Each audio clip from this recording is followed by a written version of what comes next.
Bonjour et bienvenue sur la chaîne Zone Bourse. Alors je refais une vidéo sur GameStop.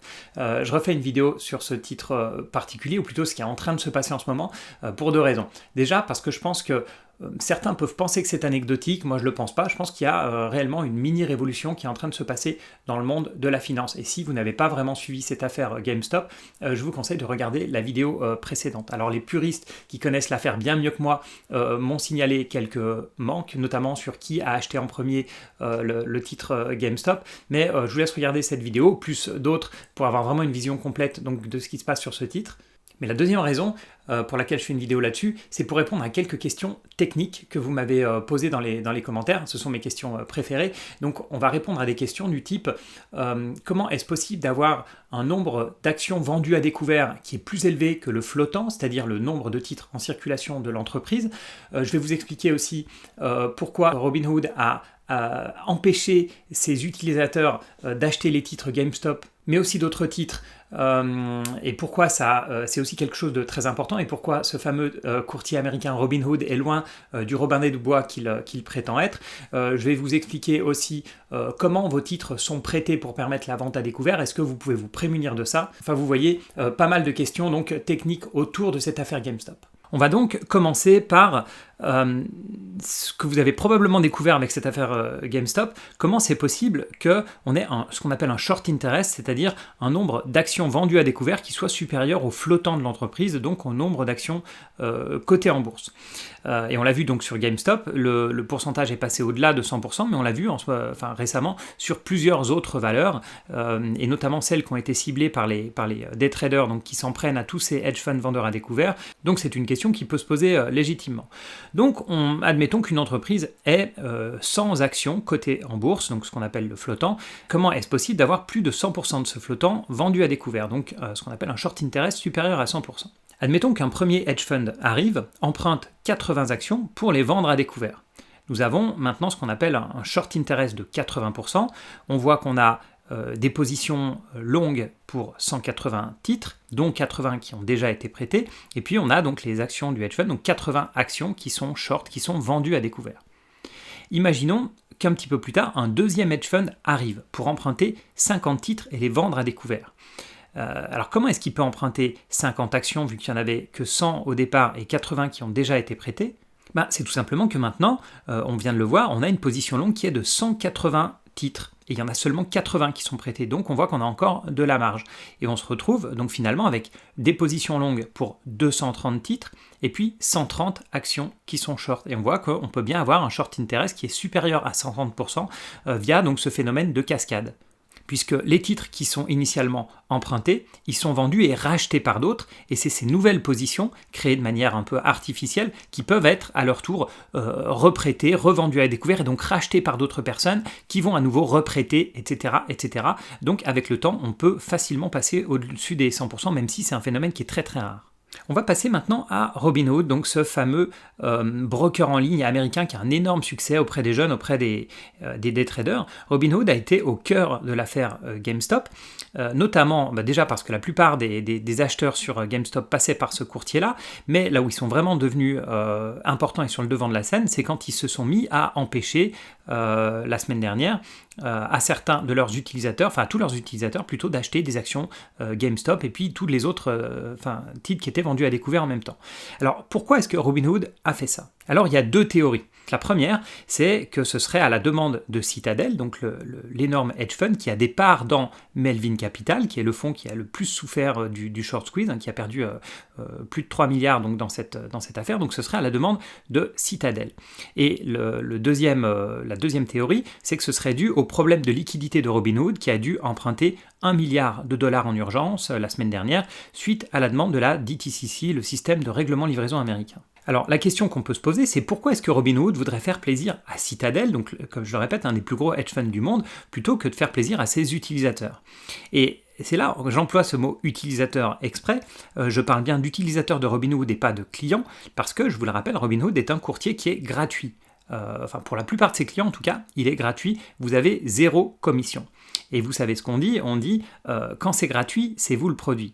Alors c'est une phrase que d'habitude je n'utilise pas parce qu'elle est moyennement vraie. En général, quand c'est gratuit, c'est qu'il y a une contrepartie plutôt que dire c'est vous le produit. Mais la meilleure manière de le comprendre, c'est quand on pense à Facebook, parce que vous n'êtes pas des clients de Facebook, vous le savez bien, vous êtes des utilisateurs de Facebook. Et les clients de Facebook, ce sont les annonceurs, donc ceux qui font de la pub sur Facebook, et ceux qui achètent vos données à Facebook, ceux qui achètent donc l'accès à toutes leurs data, mais pas les utilisateurs. Alors sur Robinhood, c'est peut-être un petit peu moins instinctif, mais pour ça, on va d'abord voir comment est-ce qu'ils font de l'argent. Alors c'est tout simple, ils l'indiquent sur leur site. En premier, c'est ce qu'ils appellent « Rebates from Market Makers and Trading Venues ». C'est-à-dire qu'en fait, ils se font payer pour envoyer les ordres de leurs utilisateurs chez des firmes spécifiques, et donc on va le voir plus tard, ce sont principalement des hedge funds, et non directement sur le marché. Ça, on va le détailler un petit peu plus tard. Deuxième source de revenus, Robinhood Gold, leur service premium, mais bon, ça explique pas pourquoi leur service standard est gratuit. Troisième manière de faire de l'argent très intéressante, le prêt de titres. Donc on voit que finalement tous ces day traders qui se plaignent des vendeurs à découvert et qui utilisent Robinhood sont en fait les premiers à prêter leurs titres. Et ensuite on voit qu'ils ont aussi des sources de revenus grâce à leur trésorerie, mais bon, on sait bien qu'avec les taux actuels, ça rapporte rien. Donc revenons un peu sur ces mystérieuses firmes qui achètent les ordres des utilisateurs de Robinhood. Et bien en fait, elles ne sont pas mystérieuses du tout, puisque grâce à la réglementation américaine, Robinhood est obligé de tout publier sur son site. Et en fouillant un peu, vous pouvez tomber, comme je l'ai fait, sur le détail de tout ce que reçoit Robinhood de Citadel, de Two Sigma, de Virtu, enfin bon, de tous les hedge funds qui font du trading haute fréquence. On a donc le détail mois par mois, marché par marché, ordre par ordre, de combien payent donc ces différentes firmes de trading haute fréquence pour récupérer les ordres de Robinhood.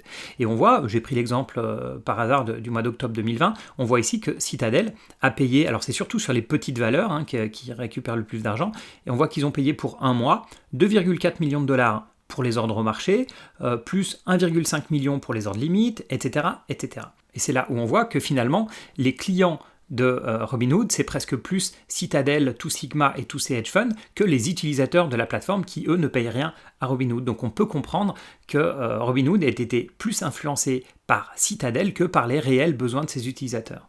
Et donc, si la vraie raison, c'est vraiment la pression de Citadel, c'est quelque chose qui est totalement inacceptable. Si la vraie raison, c'est la première raison que j'avais mentionnée, c'est-à-dire un problème de liquidité, ça peut potentiellement plus se comprendre. Et encore, ça voudrait dire que Robinhood n'a pas les épaules assez solides pour en fait faire tous les volumes qu'ils font pour les day traders américains, et probablement que ces fees sont beaucoup trop basses. Mais pour revenir à cet aspect donc, qui est que Robinhood vend les ordres de ses clients et de manière assez peu transparente finalement à différents hedge funds, la SEC, le gendarme boursier américain, il a condamné Robinhood assez récemment, en décembre 2020, à payer 65 millions de dollars d'amende. Et quand on lit le rapport, c'est intéressant, je vous le conseille, il n'est pas trop long, on voit que d'après la SEC, Robinhood est souvent plus cher que ses concurrents, une fois qu'on prend en compte le coût total d'exécution des transactions. Et j'ai eu aussi pas mal de questions du type « Comment éviter que mes titres soient prêtés ? Comment éviter que mes titres soient utilisés par des vendeurs à découvert ?» Déjà parce que dès que vous avez un intermédiaire, que ce soit un ETF, un fonds, une assurance vie, vos titres peuvent souvent être prêtés sans qu'on vous le demande. Mais en général, vous pouvez trouver l'information, comme ici, sur un tracker que j'ai pris, on voit clairement que les titres ne sont pas prêtés. Du côté des brokers, là, c'est beaucoup plus flou. Certains vous le mentionnent dans les documents d'ouverture de compte, je vous mets un exemple à l'écran, et le problème, c'est que beaucoup d'entre eux ne reversent rien du tout à leurs clients. Et il y en a d'autres, c'est beaucoup plus rare, qui sont transparents, qui vous proposent le prêt de titre ou non, et en général, ceux-ci, quand ils vous le proposent en option, ils vont vous reverser les gains. Et pourquoi est-ce que c'est flou du côté des brokers ? En fait, c'est flou d'une manière générale. Votre assurance vie, c'est très flou de savoir s'ils prêtent les titres. Pareil pour les fonds. Les trackers, les ETF, je vous l'ai dit, c'est un petit peu plus transparent, mais ça dépend beaucoup des émetteurs. Et pourquoi c'est flou du côté des brokers ? Tout simplement parce que le broker, quand il prête des titres, il ne prête pas les vôtres spécifiquement ou ceux de votre voisin, puisqu'en fait, les brokers, ils ont un pool de titres auprès du dépositaire. Ils ont souvent un seul compte où toutes les parts du broker sont concentrées. Par exemple, ils vont avoir, je dis n'importe quoi, 500 000 titres Apple en portefeuille auprès de leurs dépositaires. Et ils savent très bien que ces parts fluctuent entre 400 000 et 600 000 par exemple. Et donc ils vont prendre la part la plus stable de leur portefeuille et ils vont prêter, admettons, 300 000 titres. Mais le plus souvent, la totalité n'est pas prêtée, ça reste qu'une petite partie, sauf sur des titres qui sont les plus tendus et donc les plus rémunérateurs. Mais donc c'est difficile de dire je ne veux pas prêter mes titres, puisque de toute façon sur la masse de titres, le broker va tout simplement en prêter une partie. Alors j'entends beaucoup de personnes qui disent mais si on met un ordre de vente dans le marché à un prix très élevé, est-ce que ça n'empêche pas les brokers de prêter les titres ? Alors moi j'ai eu deux sons de cloche. Il y a des personnes qui disent si effectivement certains brokers enlèvent les ordres de vente placés pour prêter les titres, donc c'est une manière de faire pour que vos titres ne soient pas prêtés, mais dans ce cas-là pensez bien à mettre un ordre de vente très élevé pour qu'il ne soit pas exécuté, vu que le but c'est uniquement que vos titres ne soient pas prêtés. Et à l'inverse, j'ai eu un son de cloche différent d'autres personnes qui m'ont dit non, les brokers n'en ont rien à faire, en fait ils vont aller piocher dans la masse de titres qui est des ordres de vente en cours ou non.